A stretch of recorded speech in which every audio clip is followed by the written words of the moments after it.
দেখুন না, মানে আমার ক্ষেত্রে বলতে পারি যে ইনি এমন একটা মানুষ ছিলেন যার সঙ্গে তর্ক আর ঝগড়া করার পর একটা শান্তি আসতো, অনেক দায়ী। তো এটা অপূরণীয় ক্ষতি। যারা বন্ধু, তাদের পরিবারের মানুষ, তাদের সমবেদনা রইল, এবং তার সঙ্গে সঙ্গে যারা সিনেমা জগতের মানুষ রয়েছেন, অনেকটা নিজস্বতায় বাঁচতেন, আপোষের রাস্তায় কোনোদিন যেতেন না। যে ধারা তিনি দিয়ে গেছেন, বিজ্ঞাপনে তার সঙ্গে কাজ করেছি, বিজ্ঞাপন একটা অন্য ধারায় বিজ্ঞাপন বানাতেন, যা সবাই জানে। তার নাম বিজ্ঞাপন জগতের জন্যই অনেক বড় হয়। তারপর যখন তিনি সিনেমার কাজে হাত দিলেন, সেখানে ভূতের ভবিষ্যৎ এবং তারপর ভবিষ্যতের ভূতে আমার সঙ্গে কাজ করার কথা হয়েছিল।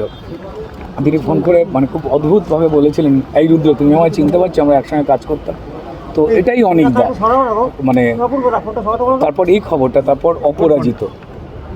অনেকদা নিজে, আমার মনে হয় যে অপরাজিত একজন মানুষ। কখনো মনে হয়েছিল রিসেন্টলি যে মানসিক অবসাদে ভুগছে? না, দেখা হয়েছিল লাস্ট কথার সময়, জাস্ট আমি বলেছিলাম তোমার শরীরটা কেমন লাগছে, বললো না রে, তেমন জুৎসই মনে হচ্ছে না, বুঝলি। এটাই অনেকদার মতোই উত্তর ছিল।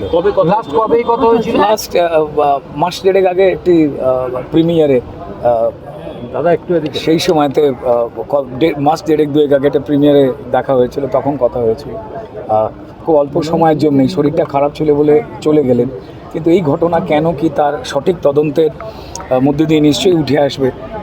তার পরিবারের প্রতি সমবেদনা রইল, এবং আমরা আমাদের বিশ্বাস করতে ইচ্ছা করছে না এই খবরটা। টলিউডে পরপর রহস্য মৃত্যু, রাহুল, তারপরে অনিক দত্ত, এটা কি বলবেন? দেখুন, মৃত্যুর ঘটনা তো অত্যন্ত যন্ত্রণার।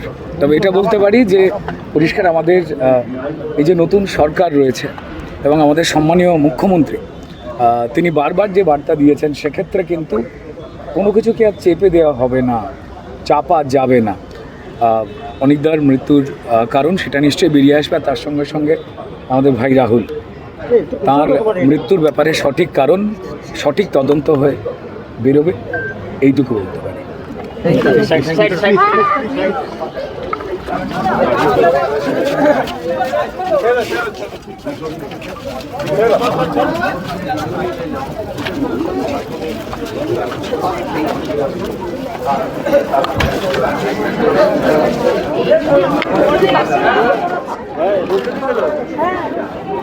আমাদের ভিডিও ভালো লাগলে লাইক এবং শেয়ার করুন।